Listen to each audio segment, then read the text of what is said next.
Hi, நான் doctor Archana. நம்மளோட consultant Orthopaedic Surgeon doctor Cecil Fernando he is also part of Thaaimai family. So சாரோட ஒரு ரொம்பவே பொதுவான கேள்விகள் மற்றும் சந்தேகங்களை நம்ம கொஞ்சம் டிஸ்கஸ் பண்ணலாம். So welcome sir. வணக்கம் மேம். வணக்கம் சார்.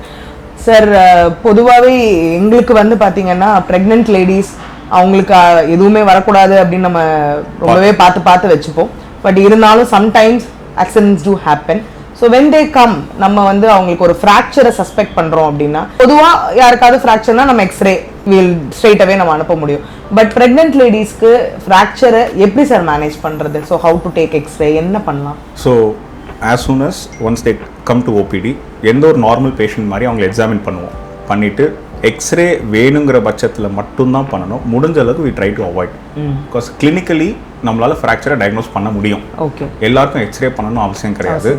இப்போது ஜாயிண்ட்டில் ஃப்ராக்சர் இல்லை, ஷாஃப்டில் தான் இருக்குது, இல்லை மிட் லெக்கில் இருக்குது, மிட் தையில் இருக்குது, இல்லைன்னா மிட் ஃபோராமில் இருக்குது, நம்மளால் கன்சர்வேட்டிவாக மேனேஜ் பண்ண முடியும்.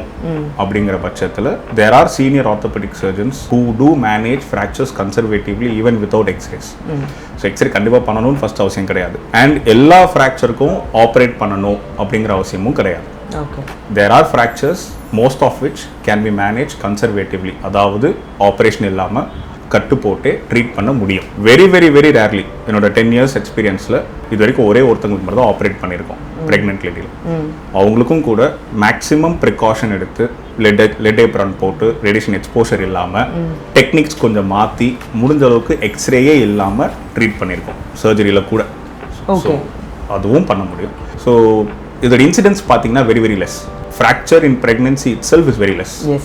Even in fracture in pregnancy, surgery is very very very very rare. Okay.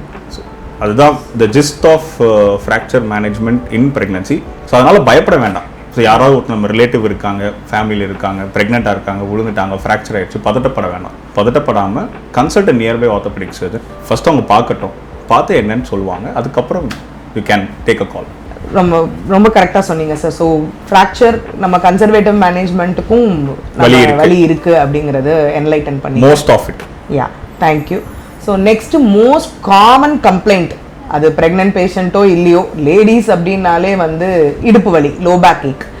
But அது நான் ப்ரெக்னென்ட்ல நம்மளால கொஞ்சம் எஃபெக்டிவான ஒரு பெயின் கில்லர்ஸோ இல்லை ஒரு மசில் ரிலாக்ஸன்ட்டோ நம்மளால ஒரு கன்சர்வேட்டிவா even as a gynaecologist I can prescribe. But ப்ரெக்னன்சின்னு வரும்பொழுது we are not able to give more medicines. So அப்போ நாங்கள் சரி நீங்கள் ஆர்த்தோ ஒப்பீனியன் வாங்கிக்கோங்க. ஏன்னா ஒரு பர்சிஸ்டண்ட்டாக ஒரு லோ பேக் ஏக் நம்ம சொல்லிகிட்டே இருக்கும்பொழுது ஸ்ட்ரைட்டாகவே நாங்கள் ஒரு ஃபிசியோ அந்த மாதிரி அனுப்புறதை விட நாங்கள் ஆர்த்தோ ஒப்பீனியன் சொல்லிட்டு உங்ககிட்ட அனுப்புகிறோம். ஸோ எப்படி சார் இதை என்ன பண்ணலாம்? What to do for low back ache in pregnancy? So ப்ரெக்னன்சியில் 3 ட்ரைமஸ்டர் இருக்குது, எல்லாருக்கும் தெரிஞ்ச மாதிரி. இந்த பர்டிகுலர் ப்ராப்ளம் மேக்ஸிமம் வர்றது பார்த்தீங்கன்னா second and third trimester. So இந்த weight of the foetus is increasing. இவங்களோட உடல் வெயிட் கூடும்போது ஸ்பைனில் என்ன நடக்குதுன்னா, ஸ்பைனோட அலைன்மெண்ட் கொஞ்சம் மாறுது. ஸோ வயிற்று பகுதி கூடும்போது பாடியோட சென்டர் ஆஃப் கிராவிட்டி கொஞ்சம் முன்னாடி வரும். ஸோ அதை காம்பன்சேட் பண்ணுறதுக்கு பார்த்தீங்கன்னா spine will try to bend more. So that's when the muscles are put into lot of strain and pain வருது. இது பெர்மனண்ட்டாக கேட்டிங்கன்னா கிடையாது. It is just transient pregnancy period. Provided the patient was normal prior to pregnancy. So இது pregnancy related backache. So இது எப்படி சரி பண்ணலாம்? இது posture related problem. So posture correct பண்ணலாம். ஸோ முடிஞ்ச அளவுக்கு கண்டினியூஸாக ஒரு சேரில் உட்காந்தே இருக்கிறது அவாய்ட் பண்ணணும். லாங் ஸ்டாண்டிங் அவாய்ட் பண்ணணும். படுக்கும்போது லெஃப்ட் சைடோ ரைட் சைடோ திரும்பி 2 காலுக்கு நடுவில் பில்லோ வச்சு படுக்கிறத கொஞ்சம் என்கரேஜ் பண்ணணும். ஸோ இந்த மாதிரி எவ்வளோக்கு எவ்வளோ நம்ம காஷியஸாக நம்ம பாஸ்டரை மெயின்டைன் பண்ணுறோமோ அவ்வளோக்கு எவ்வளோ அந்த பேக் பெயினை குறைக்க முடியும். And if at all they have it too much, அதுக்கும் மெடிகேஷன்ஸ் இருக்குது. ப்ரெக்னன்சிக்கு ஏற்ற மாதிரி டோசேஜஸில் கொடுக்கலாம். சேஃபான மெடிசன்ஸ் கொடுக்கலாம். இப்போது as everybody knows, ID professionals நிறைய லேடிஸ் இருக்காங்க. ஸோ எல்லாருமே ஒரு காமனான ஒரு டயக்னோசிஸோடவே வருவாங்க. டாக்டர், ஐ ஹாவ் சியாட்டிகா, இப்போ நான் ப்ரெக்னென்ட் ஆகிறேன். ஸோ இப்போ ப்ரெக்னன்சி நீங்கள் சொல்கிற மாதிரி இப்போ இனிஷியல் ஸ்டேஜஸ்லேயே எனக்கு பெயின் இருக்குது, இது எப்படி டாக்டர் நான் இதை கோ த்ரூ பண்ணுறது, எனக்கு ப்ரெக்னென்சி நினச்சாலே பயமாக இருக்குது அப்படின்ற மாதிரி வராங்க. ஸோ இப்போ இந்த சியாட்டிக்கான்ற ஒரு ஆல்ரெடி நோன் டயக்னோசிஸில் வரும்போது நாங்கள் சரிப்பா நம்ம ஆர்த்தோபீடிஷியன் கிட்டே நம்ம ஒப்பீனியன் வாங்கிக்கலாம் அப்படின்னு அனுப்புகிறோம். ஃபர்ஸ்ட் செல்ஃப் டயக்னோசிஸ் எல்லாருமே அவாய்ட் பண்ணணும், செல்ஃப் ட்ரீட்மெண்ட் அவாய்ட் பண்ணணும். ஸோ சயாட்டிக்காங்கிறது என்ன பார்த்தீங்கன்னா நம்ம காலில் மிகப்பெரிய நர்வ் என்னன்னு பார்த்தீங்கன்னா சயாட்டிக் நர்வ். ஸோ அது இருந்தால் தான் நம்மளால் பாதத்தை மேலே தூக்க முடியும், கட்டவரில் மேலே தூக்க முடியும் காலில் பொறுத்த வரைக்கும். ஸோ அந்த நர்வில் ஒரு ஸ்ட்ரெச் இருந்தாலோ ஒரு இரிட்டேஷன் இருந்தாலோ இந்த மாதிரி ஒரு சிம்டம் வரலாம். ஸோ காமன் சிம்டம் வந்து பட்டக் ரீஜன் வந்து back of thigh, back of leg and ஒரு ரேடியேட்டிங் பெயின் இருக்கும். So that is definition of sciatica. So வந்துருச்சு அப்படிங்கிற பட்சத்தில் இல்லை ப்ரீ ப்ரெக்னென்சிலேயே அவங்க பயப்படுறாங்கன்னா ஆர்த்தோபெடிஷனை கன்சல்ட் பண்ணிவிட்டு ஒரு எக்ஸாமினேஷன் பண்ணிவிட்டு நம்ம அது என்ன ஸ்டேஜில் இருக்குது, எக்ஸ்ரே போதுமா இல்லை அவங்களுக்கு எம்ஆர்ஐ பண்ணி பார்க்கணுமா, டிஸ்க் இஷ்யூஸ் எதுவும் இருக்கா, அது எல்லாமே நம்ம பிளான் பண்ணிக்கலாம்.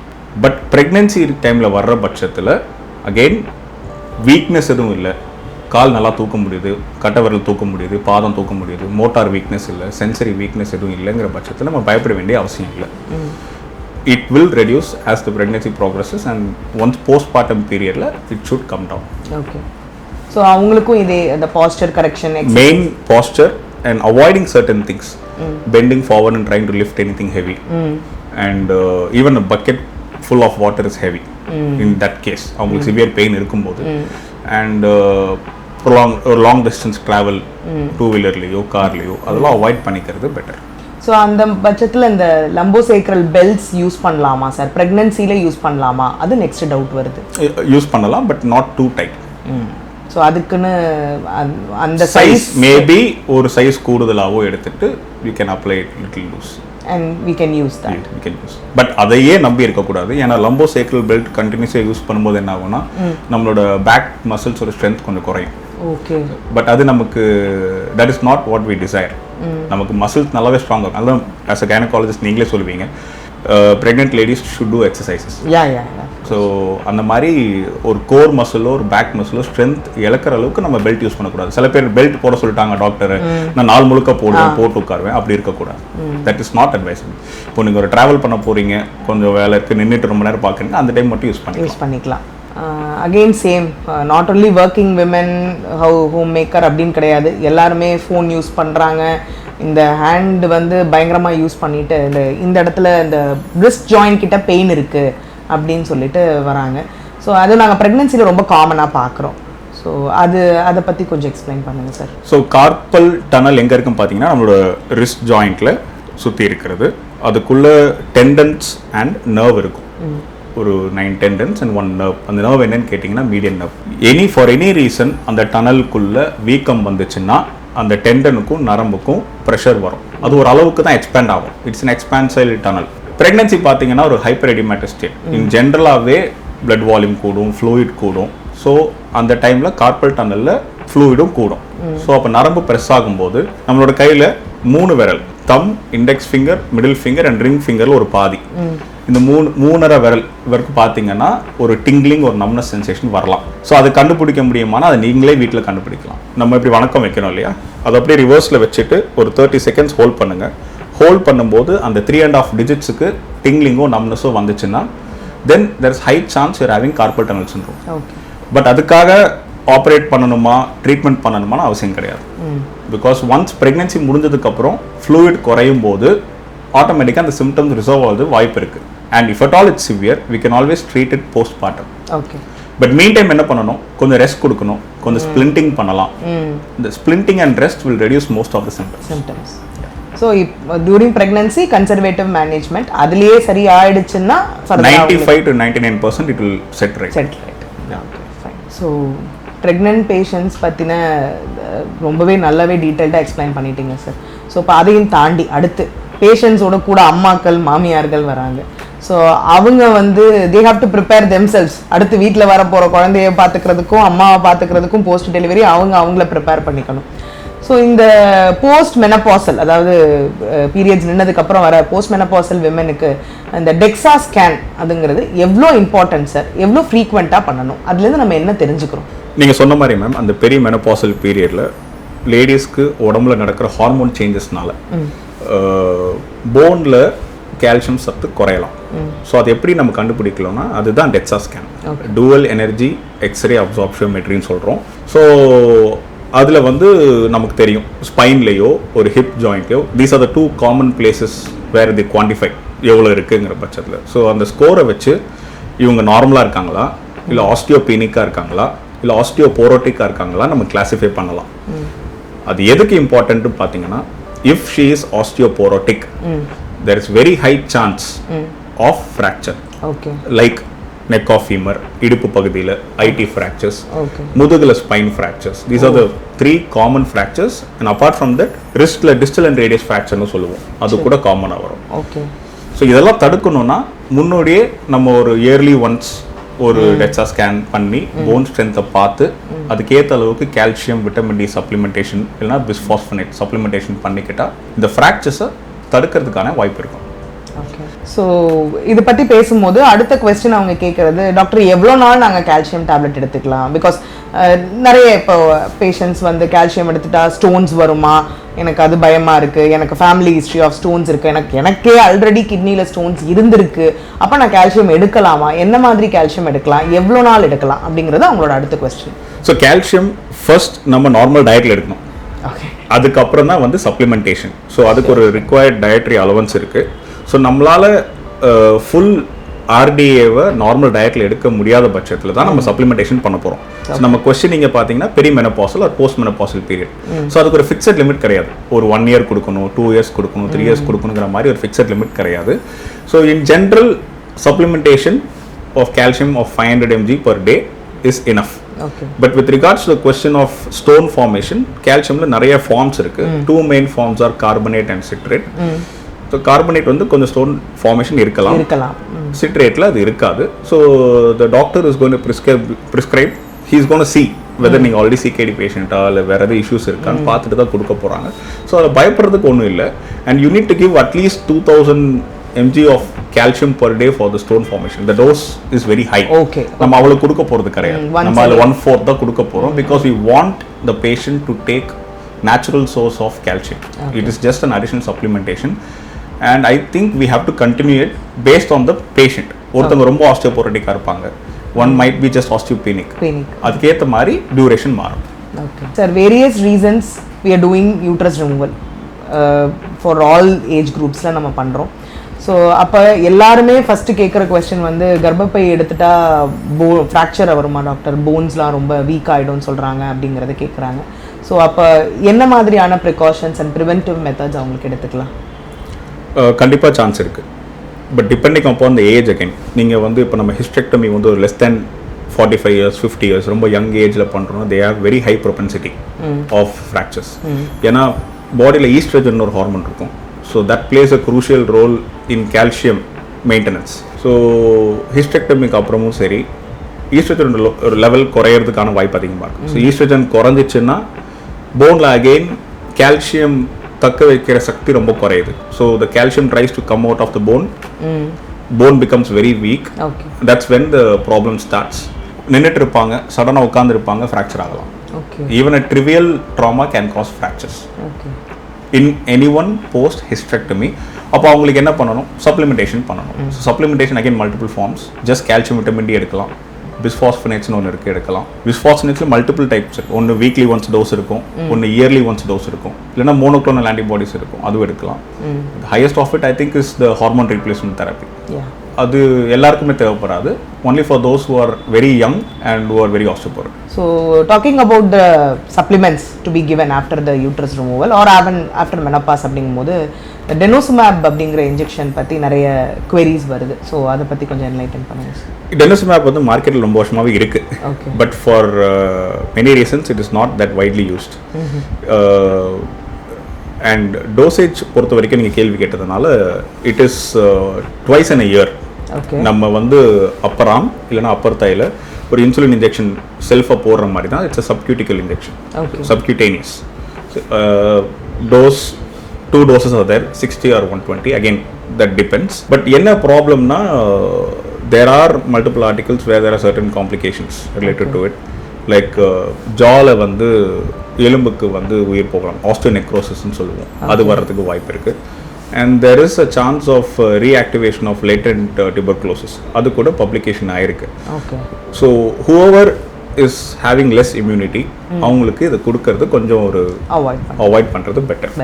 That is the reason why denosumab probably is not given very widely among orthopedic surgeons. And there are other options like teriparatide, which is much more safer. The patient can self-administer like insulin. Okay. So அது இருக்கும்போது why? So comparatively, you are suggesting teriparatide is better than denosumab. Yeah, but the thing is, teriparatide needs a longer course. Okay. It has to be taken at least 1 year, 1 to 2 years time. But அவ்வளோ நாள் நம்ம population எடுப்பாங்களான்னு தெரியாது. In that way, denosumab has an advantage because it's only once in 6 months. But a longer study and much more publications are needed, even in Indian population. So again, it is tailor-made according to the patient's needs and indications. Yes. Only an orthopedician can decide who deserve this and who deserve that. இப்பயும் கொடுக்குறோம், but selectively. So talking about everything, the back ache இதெல்லாம் பற்றி பேசணும். I had a patient, அவங்களுக்கு வந்து multiple disk prolapse இருக்குது அப்படின்ட்டு சொல்லிட்டு தான் வந்திருந்தாங்க. அவங்களுடைய ஃபஸ்ட்டு டவுட்டே வந்து எனக்கு L3, L4, L4, L5, L5, S1 எல்லா இடத்துலையும் எனக்கு டிஸ்க் ப்ரொலாப்ஸ் இருக்குது டாக்டர், ஐ ஹாவ் அப்படின்னு சொல்லி ஒரு MRI ஃபைண்டிங் ரிப்போர்ட்டோடவே என்கிட்ட வந்தாங்க. So she was very scared to even become pregnant. நான் ப்ரெக்னென்சி பிளான் பண்ணலாமா, அப்படியே பண்ணாலும் என்ன மாதிரி டெலிவரி எனக்கு ஆகும், ஸோ இந்த ரீசனுக்காக எனக்கு சி செக்ஷன் போகுமா, அப்படி சி செக்ஷன் போனாலும் எனக்கு ஸ்பைனல் கொடுப்பாங்களா, இந்த மாதிரி நிறைய கொஸ்டின்ஸோடு அவங்க வந்தாங்க. ஸோ எப்படி அவங்களுக்கு I think this is all because of too much information on the internet. என்னன்னா மேம், இப்போ ஒரு ஆவரேஜாக ஒரு 30 years எடுத்துப்போமே, we are doing an MRI cross செக்ஷனலாக ரேண்டமாக எடுத்து பார்த்தோம்னா அதில் அட்லீஸ்ட் 30 to 40% எல்லாருக்குமே டிஸ்க் இருக்கும். டிஸ்க் ப்ரொலாப்ஸ் இருக்கும். Okay. It is just a natural progression. So அந்த டிஸ்கில் பார்த்தீங்கன்னா தண்ணிச்சத்து குறையும் போது that's where it starts. Disc desiccation சொல்லுவோம். அது பல்ஜாக மாறும், அது ப்ரொட்ரூஷனாக மாறும். பட் அது இருக்கிறதுனால எல்லாருக்குமே சிம்டம் இருக்கணும்னு அவசியம் கிடையாது. So it is the reverse way. Patient வந்து எனக்கு முதுகு வலி சிவையாராக இருக்குது, ரேடியேட்டிங் பெயின் இருக்குது, என்னால் நடக்க முடியல, வீக்னஸாக இருக்குன்னு வரும்போது தான் நம்ம எக்ஸ்ரே எடுத்துகிட்டு தேவையான MRI பண்ணுவோம். MRIல ஃபைண்டிங்ஸ் இருக்குது, கிளினிக்கலாக நல்லா இருக்காங்கன்னா நம்ம பயப்பட வேண்டிய அவசியம் கிடையாது. Because there are again articles where over a period of time அந்த டிஸ்கோட சைஸ் வந்து ஷ்ரிங்க் ஆகிறதுக்கு ஒரு வாய்ப்பு இருக்குது. அப்படிங்கிற பட்சத்தில் ஸ்பைனல் கார்டில் ப்ரெஷரோ நர்வ் ரூட்டில் ப்ரெஷரோ இல்லாமல் போகிறதுக்கும் வாய்ப்பு இருக்குது. அதனால் அந்தளவுக்கு ஜஸ்ட் ஒரு MRI பண்ணிட்டேன், டிஸ்க் பல்ஜ் இருக்குது, மல்டிபிள் லெவல் இருக்குது, நான் ப்ரெக்னன்சி பிளான் பண்ணலாமா வேண்டாமா அப்படின்னு இட்ஸ் ஜஸ்ட் அப்சர்வ். அப்படி பயப்பட வேண்டிய அவசியம் இல்லை. அப்போ ஒருவேளை அந்த டிஸ்க் ப்ரொலாப்ஸ் பேஷண்ட் அவங்க இப்போ ப்ரெக்னென்ட் ஆகுறாங்கிற பட்சத்தில் that does not going to like affect the mode of delivery, கரெக்ட்டுங்களா? ஸோ நம்ம அவங்க நார்மலாக இருக்கட்டும், சி செக்ஷனாக இருக்கட்டும், that is up to the gynaecologist to decide what mode of delivery has to be done. This will not influence the decision. Yes. And about epidural, again, one small correction, ma'am. This again depends upon the severity. Okay. If it's just a bulge, it's different. If it's an extrusion or sequestration, where it's a severe form of IVDP, then we have to think of other things. Okay. Prior to planning natural conception of pregnancy. But if it's only a disc bulge, it's just minor and we need not be worried. Okay. So epidural and spinal அவங்க எடுத்துக்கலாம். So இது female. எனக்கு இன்னொரு மேல் patient, அது he is also having disk prolapse. But நல்லா நார்மலாக தான் நடந்து வராரு, எதுவும் சிம்டம்ஸ் இல்லை. மல்டிபிள் லெவல் டிஸ்க் ப்ரொலாப்ஸ் இருக்குது. பட் அவர் வந்து நேச்சுரல் கன்செப்ஷன் ட்ரை பண்ணுறதுக்கே பயப்படுறாரு. நான் எவ்வளவோ அவங்களை எஜுகேட் பண்ணியும் அவங்க வந்து இது நேச்சுரல் கன்செப்ஷனுக்கு நான் ட்ரை பண்ணலாமா, can I be together with my wife, அந்த மாதிரிலாம் வந்து அவங்களுக்கு டவுட்ஸ் வருது. ஒருவேளை இதெல்லாம் அதை அக்ரவேட் பண்ணுமா அப்படின்ற மாதிரி கேட்குறாங்க. Same answer to the previous question ma'am. It again depends on the staging. இது ஏர்லியர் ஸ்டேஜஸில் இருக்க ரொம்ப மைல்டாக இருக்குங்கிற பட்சத்தில் they can proceed with natural conception. அதில் ஒன்றும் பயம் கிடையாது. ஜஸ்ட் MRIல டிஸ்க் பல்ஜ் இருக்கிறதுனால நான் குழந்தையே பெற்றுக்க கூடாதுன்னா that is a very wrong concept. And maybe if it is in the later stages they have to plan accordingly. இப்போது லேடிஸ்க்கு இருக்கிற மென்ஸ்ட்ரல் சைக்கிளில் they know what is the most fertile time are the period. So that time they can plan. And one more thing is most important thing for low back pain or IVDP is to have your core and the back muscle stronger. Okay. So நீங்கள் ரெகுலராகவே core strengthening exercises, back muscle strengthening exercises பண்ணிவிட்டு certain things avoid பண்ணாலே maximum problems இருக்காது. Like நான் வந்து ஒரு daily 100 kilometre bike ஓட்டுவேன், road மேடு பள்ளமாக இருக்கும் அப்படின்னா you are not taking care of your health. அப்படிங்கிற பட்சத்தில் it will become worse only. So உட்கார்ற போஸ்டர், குனிஞ்சு வெயிட் எடுக்கிறது, இந்த மாதிரி விஷயங்கள் கொஞ்சம் தவிர்த்துக்கணும். அண்ட் ரெகுலராக எக்ஸசைஸ் பண்ணணும். Probably definitely they can go for natural consumption. Thanks a lot sir. Thank you so much for explaining everything. So இது வந்து நான் என்கிட்ட வர பேஷண்ட்ஸ் மற்றும் பொதுவாக இருக்கிற லேடிஸோட குரலாக நான் சார் கிட்ட உங்களோட பொதுவான காமனான கொஸ்டின்ஸ் அண்ட் டவுட்ஸ் நான் கேட்டுட்டேன். சார் ரொம்பவே தெளிவாக எக்ஸ்பிளைன் பண்ணிட்டாங்க. பட் உங்களுக்குன்னு இது மாதிரியும் இது ரிலேட்டடாகவும் உங்களுக்குன்னு bone pain, muscle related pains எதுனாலும் உங்களுக்கு நீங்கள் சாரை டைரெக்டாக வந்து பார்க்கலாம். நம்ம தாய்மை ஹாஸ்பிட்டலில் சார் ஈவினிங் 6 o'clock மேலே அவைலபிளாக இருக்காங்க. உங்களுக்கு இதை விட ரொம்பவே டீட்டெயில்டாக எக்ஸ்பிளைன் பண்ணுவாங்க. ஸோ உங்களுடைய டவுட்ஸ் கிளியர் ஆகிறதோடு சேர்த்து உங்களுடைய பெயினும் சார் கரெக்ட் பண்ணி கொடுப்பாங்க. நன்றி. தேங்க்யூ.